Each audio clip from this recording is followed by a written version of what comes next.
Previously on Designer Notes.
Designer Notes Subject 42.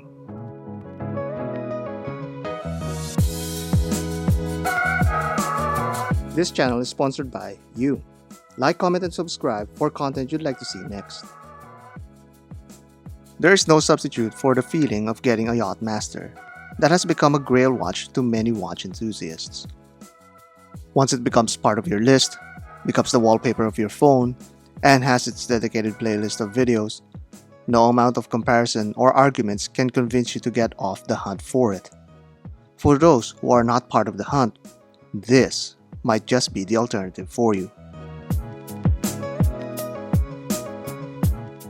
Island Watch is a small family-owned and operated business committed to offering its customers brands and timepieces that you don't typically find in other storefronts. After some time, Marc Frankel, president of Island Watch, was inspired to produce his own line of watches based on the now popular Seiko modding community and materials. One of their bestsellers, and often sold out pieces, is the ISL 18. This watch is clearly inspired by the Yachtmaster, but manages to stamp its own identity on your wrist. Let's have a closer look.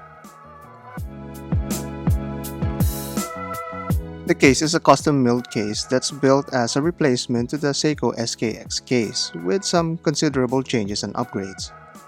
The case is 43mm with an offset crown at the 4 o'clock position, popularized by Seiko diapers. Lug tip to lug tip is 46mm with an overall thickness of 14mm. The lugs are slightly thicker and the taper from this side is less dramatic. Also noticeable is that this has drilled lug holes, making bracelet removal and installation a lot easier. The crown guards is slightly narrower than that of the SKX. These crown guards stoop downward a little bit, making it a little harder to turn the crown. The circular brushing over the case contrasts nicely against the mirror polished sides. It also contrasts considerably versus the bracelet. The back features the Long Island silhouette and the Islander tag firmly etched over the screw-down case back. Also visible is the polished case surface and lug cutouts for the bracelet. The bracelet is robust and well built. Sporting solid links, you can clearly feel the heft of the band. The clasp is milled and equally reliable. The brushing reminds us of the Oyster bracelet from Rolex, but with a slightly rougher finish. Every adjustment link is also fitted with screw-tipped spring bars. This makes resizing a breeze and hassle-free. The pressed body of the clasp and enclosure do feel out of place with a clear disparity in quality. You can always swap this out with nicer clasps that are available in the market. The Islander uses a Seiko-produced NH36 automatic movement that features 21 joules and 41 hours of power reserve. One of the most popular modifications in the Seiko modding scene is replacing the stock SKX movement that is a non-hacking caliber with the NH36 movement that has the second-hand hacking feature. With the Islander, that laborious part of watch modding is done for you. As an extension of the movement, the crown is finally integrated with the Island Watch logo etched at the tip. Back to the bezel, the main attraction here is of course the bezel insert. This ceramic bezel insert has a very powdery texture behind the polished numerals. Worthy of note, this bezel insert is slightly sloped. Most Yachtmaster bezels available in the market are built this way. These bezel inserts are often paired with domed crystals rather than the flat ones to avoid gaps between the bezel and glass. The bezel itself is a little thicker with its coin edge design. This also is nicely polished even in the grip side. Something that may surprise wearers of this watch is how much the coin edge shimmers when viewed in first person. All these finely polished surfaces makes for a very glittery watch that just shines and sparkles in most angles. This bezel still managed to pull off some subtlety indoors as the bezel blends seamlessly with the watch case. Another thing that the Islander made sure to get right was the alignment of the bezel to the markers. A common complaint about Seiko is its quality control issues such as the misalignment of bezels and the markers. Here's looking at you, Seiko. There is virtually no backplay on the bezel rotation as well. The crystal, as mentioned before, is a domed sapphire crystal that's coated with blue anti-reflective coating. Island Watch made sure to install the right one for this build, leaving the other modding possibilities up to the owner. The dial is very clean and in a way minimalist in layout.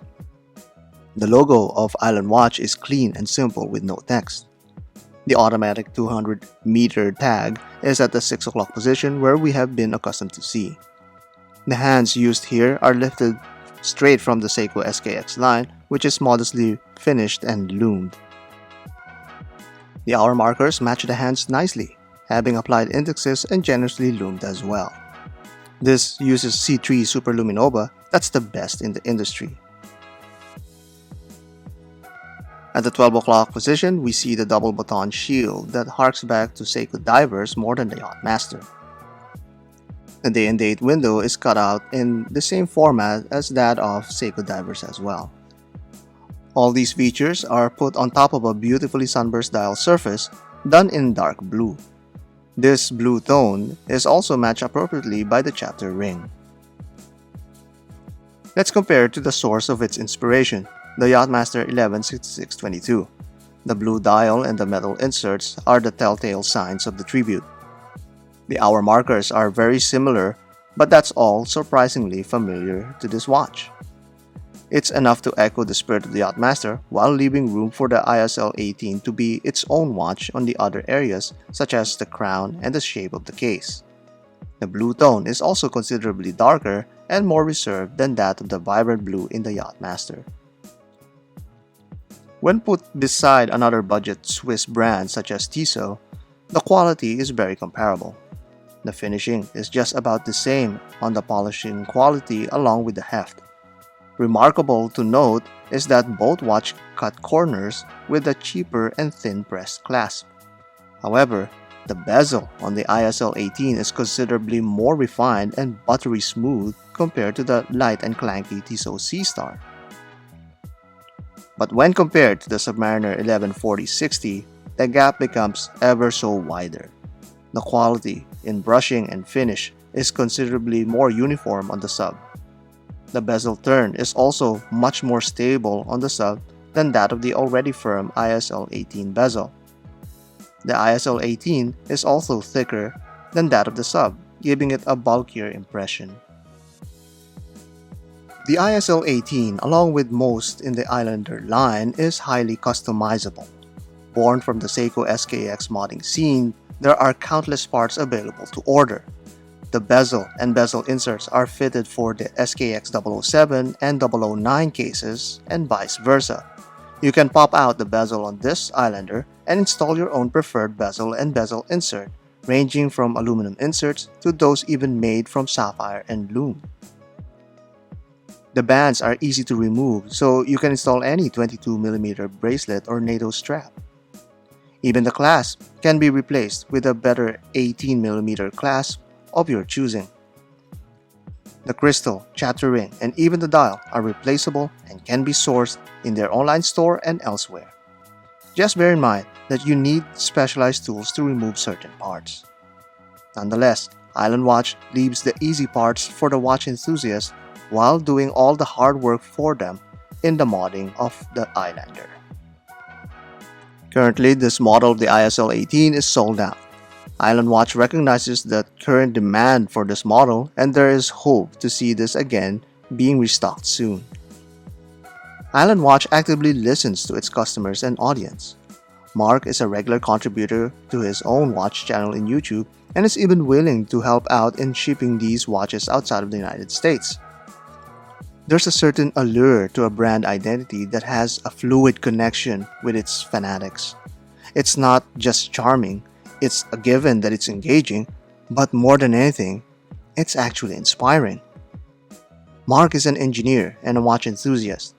He knows we hate it when the bezel marker doesn't align with the hour markers and the chapter ring. There must not be any backplay on the bezel turn. When the seconds hand doesn't hack, it must be improved. He fixed all that and offered them to the fans at a very competitive price. That's what the community is all about. Create and build something, then share it with others, and then others in turn can do the same. The ISL-18 is a product of Island Watch and by extension the watch enthusiast community.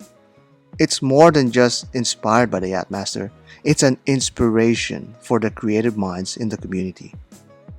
Now excuse me while I do something about that inspiration.